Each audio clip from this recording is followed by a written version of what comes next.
Welcome back, Tigers, to another episode of the Tiger Sports Report. I'm Cody Eich, joined alongside Bray and Woodall. Bray, how you doing? I'm doing good, man. How about yourself? I'm doing pretty good. Yeah. And we have two special guests along with us, Lauren Harms and Avery Jones. How y'all doing?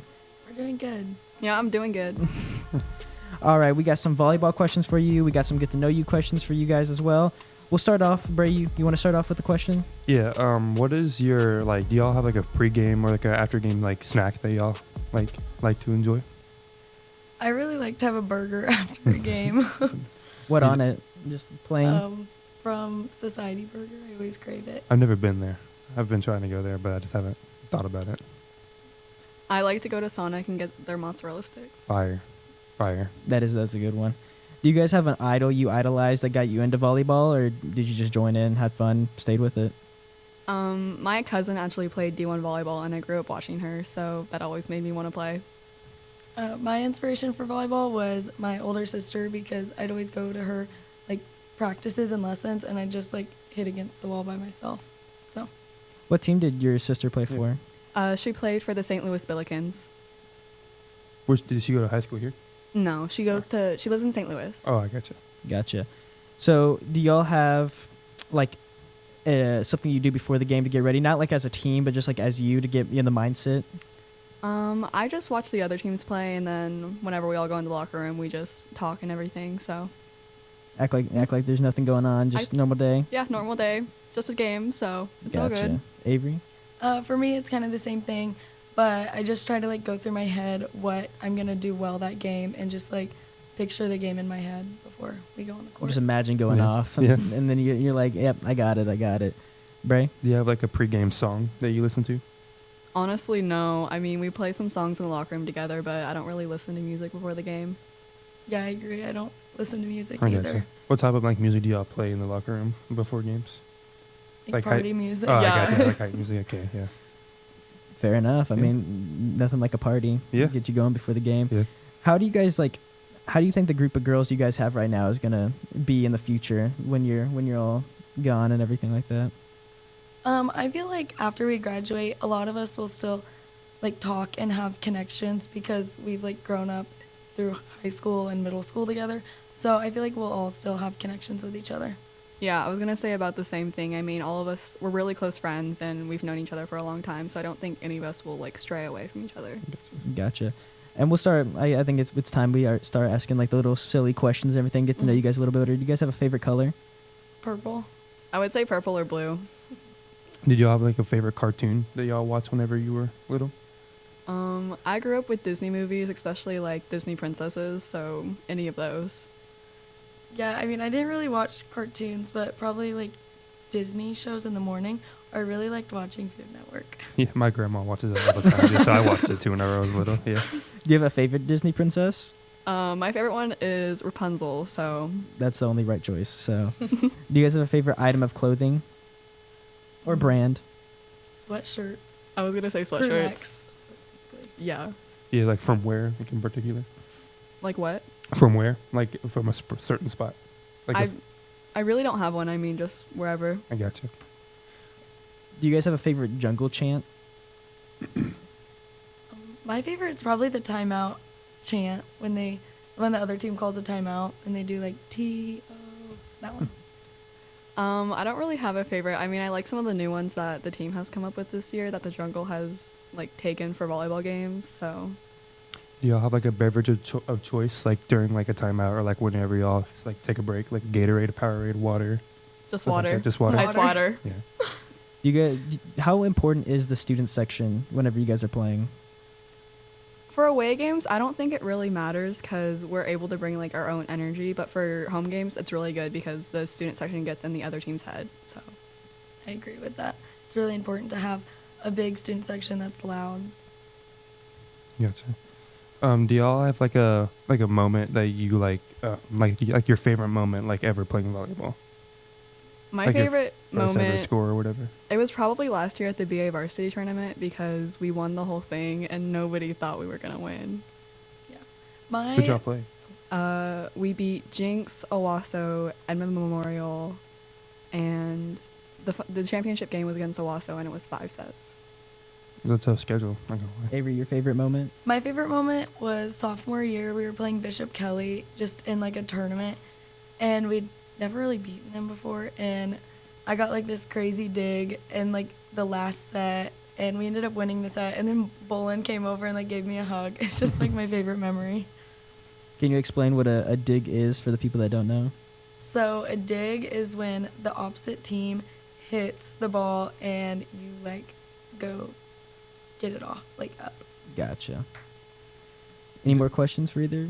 What was like was the varsity game? What was like the championship game last year? Like the most nervous you've ever been before a game? You say? Oh, for sure. That was definitely the most nerve-wracking game I've ever played. Is that all the questions you have, Bray? Yeah. All right. Thank you guys so much for coming here and letting us take your time to interview you guys and get to know you guys and the volleyball team. We appreciate it. Me and Bray will see you guys in the next segment, which will be the NBA segment. We'll see you guys there.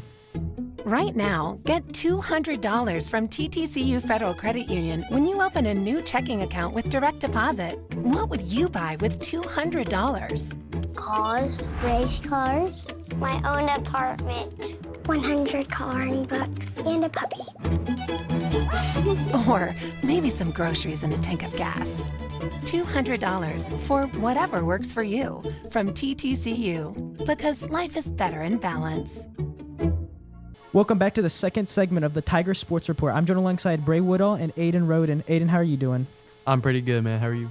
I'm doing pretty good. Well, we have some NBA basketball to talk about today. So Damian Lillard, he's a superstar player. He's been a superstar player for years. He just got traded to the Milwaukee Bucks. It's the second team he's ever been on.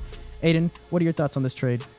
Well, it's definitely a huge blockbuster trade. I think it makes the Milwaukee Bucks championship contenders, if not the favorites, honestly.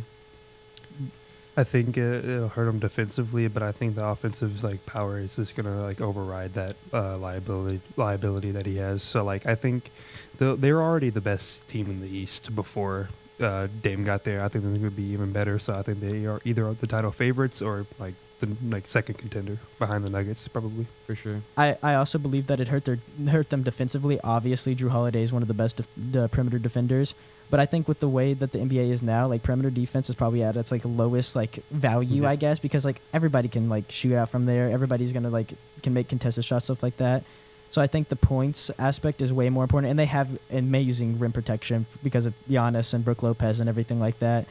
I don't think they're better than the Suns, though. I know you said that they could be favorites, but I think that the Suns are still a better team. I think that starting lineup is just way too crazy to be go against the Bucks. I mean, I don't like Chris Middleton, so I don't think the Bucks have anywhere near enough power. I mean, that's false. They have enough power, but they don't have as much as the Suns do with Kevin Durant and Devin Booker.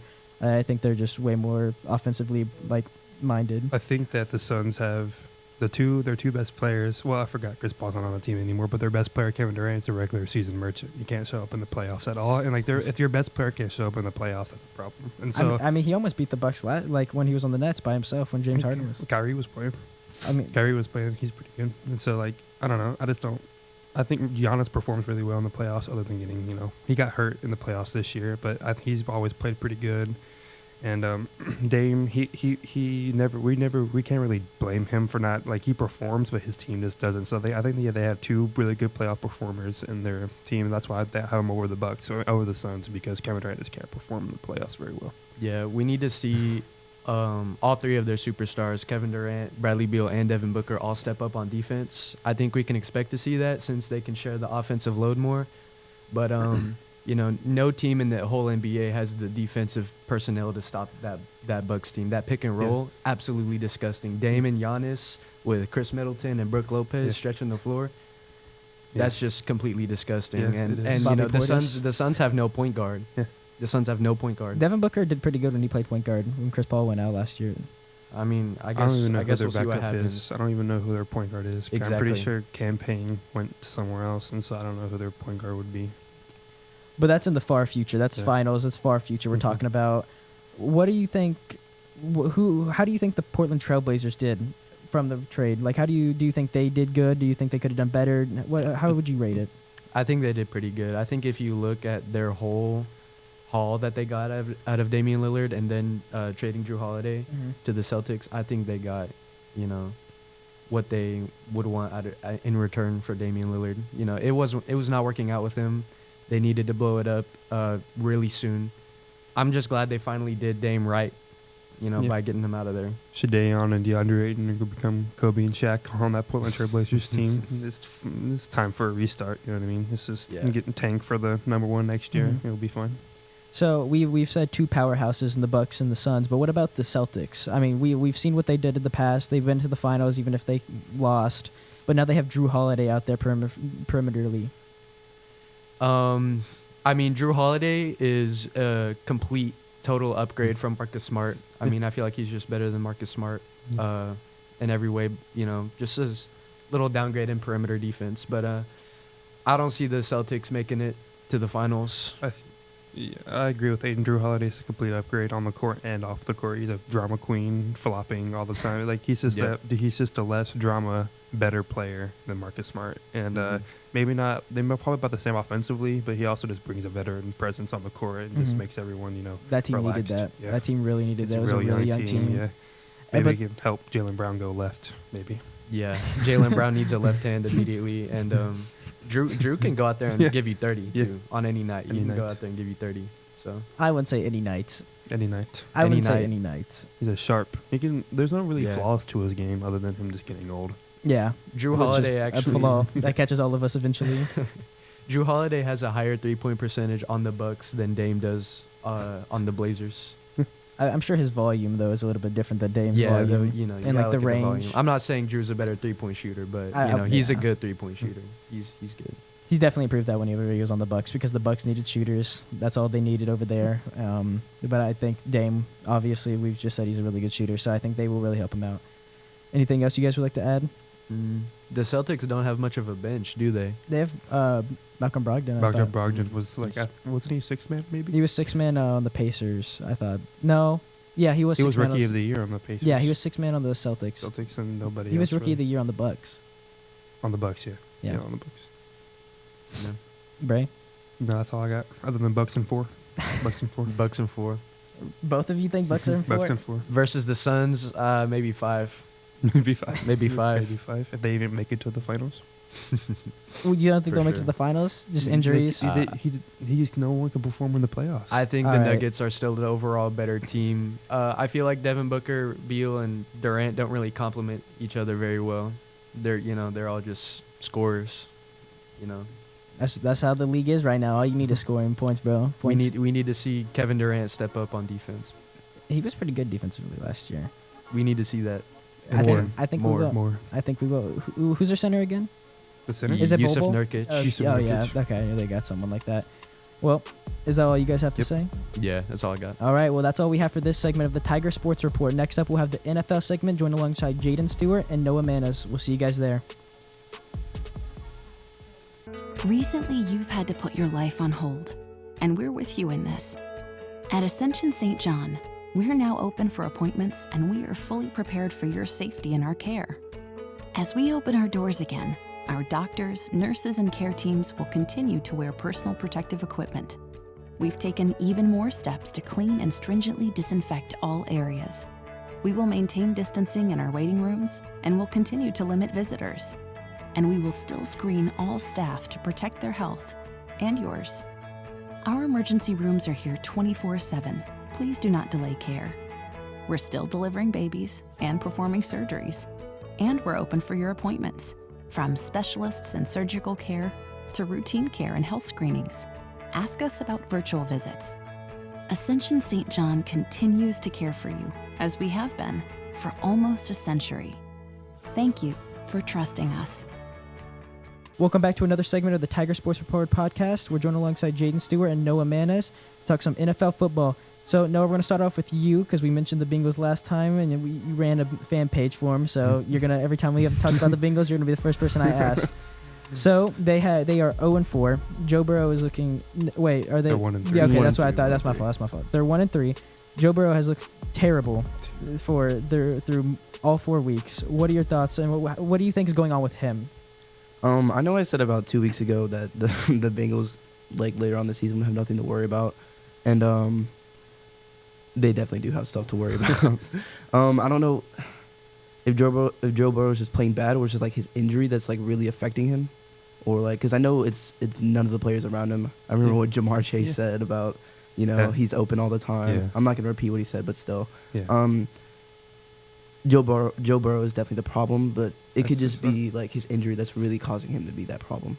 Yeah. So, Bray? I would like for everyone to say that said that Joe Burrow is better than Jalen Hurts to apologize to me, because DM's open. Jalen was better than him last season, and the only reason why people were saying that Joe Burrow was better because he led him to a Super Bowl his second season back. Yep. And so, I mean, we've seen it. We've seen Jalen's better than Joe this season, and I think he's always been better, and I think he's the problem. I know Jalen hasn't had a hot start, but there's a difference between being 4-0 and 1-3. And so it looks like we know that I think Joe Burrow has a better receiving cast around him too than the Eagles. So I agree. It looks like we have a winner and a loser in this situation, and I would like to think that Jalen is the winner in this situation. So I think Joe Burrow just is not good this season. Anything different you'd like to say, Jaden? I believe that Joe Burrow is mainly the problem, but also Zach Taylor. He's been under scrutiny. He just has all these weapons, so it's hard for him to look like a bad coach. Mm-hmm. But I think it's finally showing now, just not a very good play caller. But also, they need to rest Joe Burrow. They need him to be healthy because he is not playing well at all, and his just passing is off. And I don't know if Zach Taylor changed something with the playbook, but I think they're both like completely the problem, and they have to figure it out fast because seeding and stuff, and the AFC is completely stacked, so they can't be losing this many games early on because they have a tough schedule ahead of them. And they might not make the playoffs. Might have to fight for that spot really, really hard because that conference is really hard. I don't know. It definitely is Joe Burrow. I don't think Jamar Chase has done anything wrong. There's a couple health issues, not with just Joe Burrow, but like T. Higgins going out last game in the second quarter, which obviously hurts. He's the wide receiver 2. He's a star player. He's pretty good. He's pretty good. 1,000 yards last season, right? Yeah. I think the Bengals can still make the playoffs. Obviously, I still think that they can be a contender. They have the weapons. They just need to sit things right. Joe Burrow needs to sit down. He needs to talk. He needs to go out to dinner with the roster and just talk to them, apologize on his behalf and everything like that. Get things straight. Another team. This team was the opposite. They're 3-1 now. They were looking really good. The Dolphins. So they were looking really good for the 3 games that they won, and then now obviously they got destroyed last week by the Bills.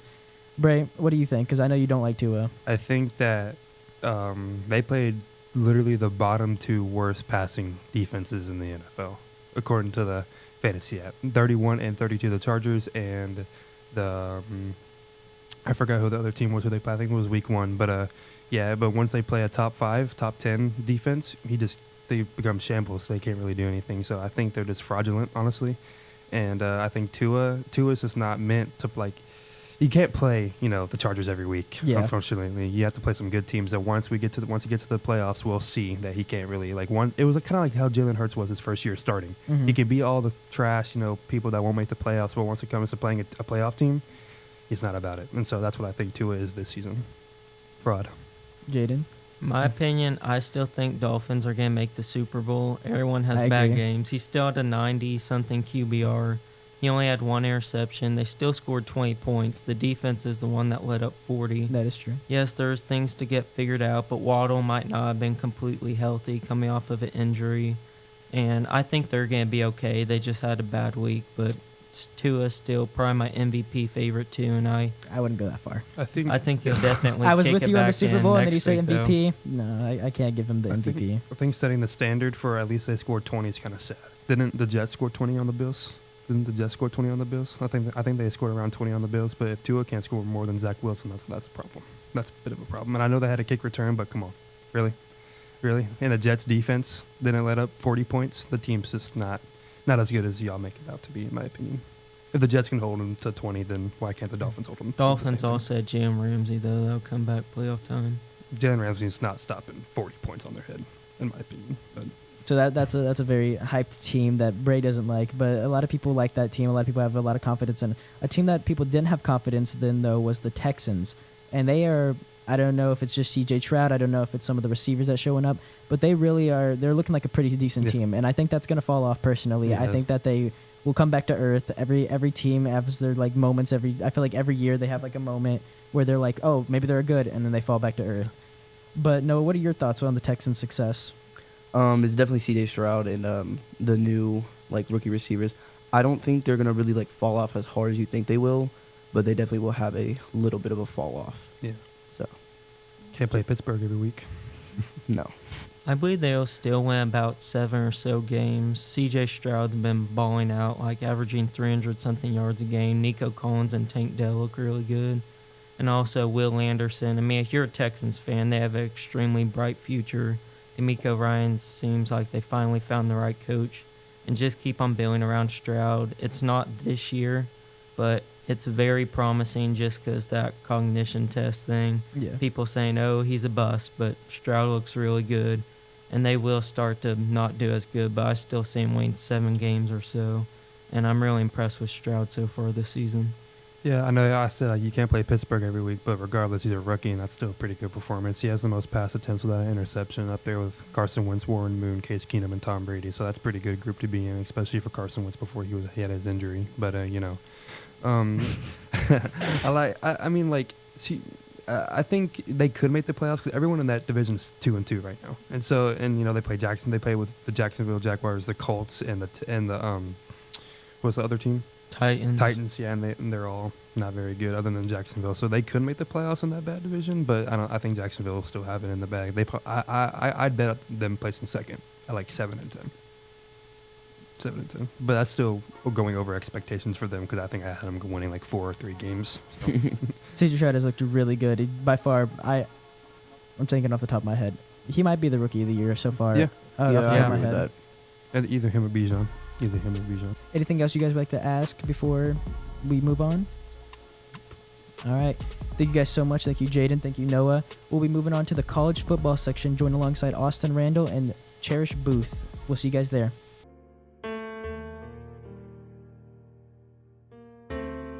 For families who like to build their wealth while staying liquid, we have flexible rate CDs to keep your funds working hard, even when you're not. First National Bank of Broken Arrow. The right balance. Hey everyone, welcome back to the Tiger Sports Report. I'm Cherish Booth, joined alongside Bray Woodall, Cody Eich, and Austin Randall. Let's talk some college football.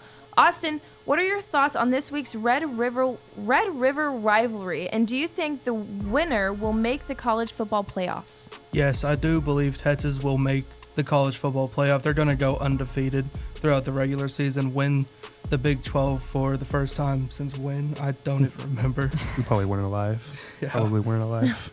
I think Texas is a phenomenal team. They're going to blow up Oklahoma's defense, even though Coach Venables has coached a really good defense this year. Bray? I think OU has it in the bag. Quinn Ewers might not play. He might not play, and if he doesn't play, that's for sure a win. But even if he does win, even if he does play, I think we got it in the bag. I'm just not impressed, dude. Like OU has blown out the team that they need to blow out. Texas has not. Texas has not showed dominance with the bad teams. Like against Rice week 1, 27 points. Really, you're supposed to be Rice by 100. That's unacceptable. Rice, really? Are you serious? But yeah, I think Brent Venables will outcoach Texas's coach. I think he'll outcoach the defensive coordinator, and I just think that we're just gonna just blow him up. Basically, I don't think I'm not impressed with Dylan Gabriel, but I'm less impressed with the Texas defense than I am less impressed with Dylan Gabriel. And this will be a real test to see if Dylan Gabriel is a fraud. And since he's been playing Iowa State, Tulsa, all these teams, but I think this is a make or break game for Dylan Gabriel, in my opinion. So, but I do believe that he'll pick that defense apart. Cody? Being in Oklahoma, we got the spirit, we got the coach, and I think that it's going to be a hard-fought victory. That's what I think it's going to be. I think it will be a close game overall. I think we could pull through. I think we definitely can pull through. I'm for the first time in my lifetime in recent history I can think of, I think OU has a good defense. Yeah. For the first time in recent history, I think we actually have a good defense. So if we win, it's probably going to be because of them. I'm not very high on Dylan Gabriel, but he's not terrible when it comes to college. So I think he's a good enough quarterback to make us win against Texas. But I think the main thing will be our defense. Bray, let's go back to you. Do you think the USC's defense will cost them a chance at making the playoffs? It could, but I think that we can't discredit Shedeur Sanders. We're acting like that. Oh, is that defense going to be like make them not make the playoffs? Even though Shedeur Sanders like you acting like he's not a dog. He's a dog. Yeah. He had like over almost 400 yards, 4 touchdowns. He's him. And so like I don't really think we can like discredit the defense for USC, even though we have they have Coach Prime and Shedeur Sanders. So like no, not necessarily, but I think even if their defense like gave him a chance not to make the playoffs, Caleb Williams will carry. He had 6 touchdowns. You know what I mean? So like I mean no, I don't think that USC's defense will stop them from making the playoffs. Austin? What was the question again? I'm sorry. Do you think USC's defense will cost them a chance at making the playoffs? Yes. I mean, Colorado, they just had a phenomenal comeback that just fell just short. Mm-hmm. Bad time management. Yeah, Washington, Oregon, even Oregon State's going to destroy that USC defense. Cody? I don't think it matters, to be honest with you. Offense is the biggest thing. We've seen it, and I know I hate to keep talking about OU and everything like that, but we've seen it with OU. We've had a Heisman quarterback, terrible defenses that we've gone far with them. So I think it's going to be the same thing. Even if their defense is bad, I mean, they have a high-powered offense that's going to just outscore the other opponent if it comes down to it. So OU made the college football. That's a great point. OU made the college football playoffs with Kyler Murray, Jalen Hurts, and Bacon. I think Caleb Williams is a way better prospect than all 3 of them, and so I think that he could lead them to the college football playoffs. They'll probably beat the first round. I don't know, like if they'll win the whole thing, but I think they'll definitely make it to the finals this year. I think Caleb Williams is going to drop 7 touchdowns. He's just that guy. He's that guy. Cody, back to you. Is Oregon the Pac-12 favorite?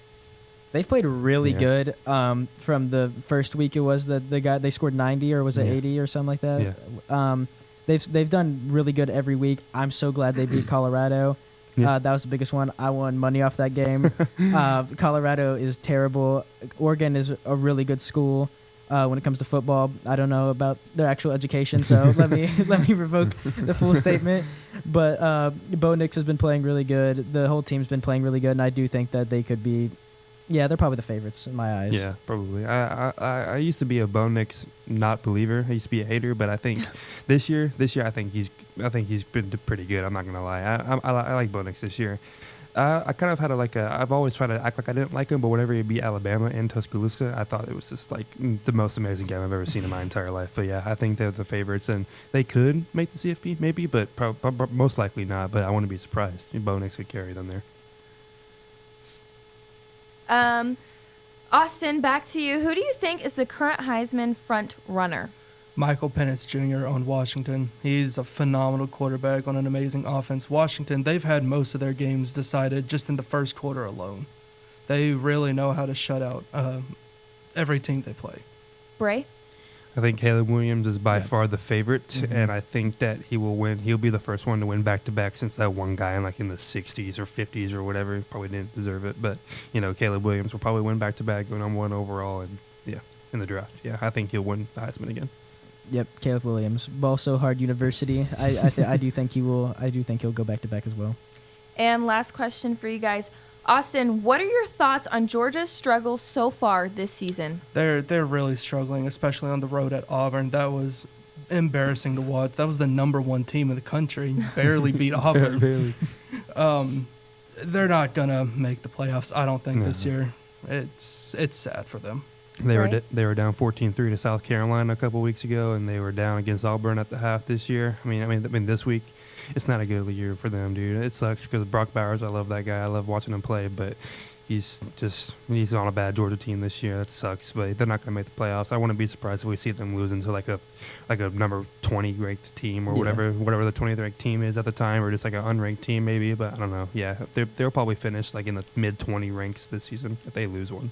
It's very sad because especially the teams that they've played and struggled against, you see Georgia and you see the other team, and you're like, I don't even need to watch that game.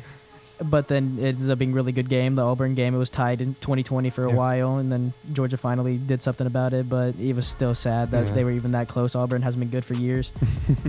So it's just a sad organization right now. Yeah. That's all I have for you guys.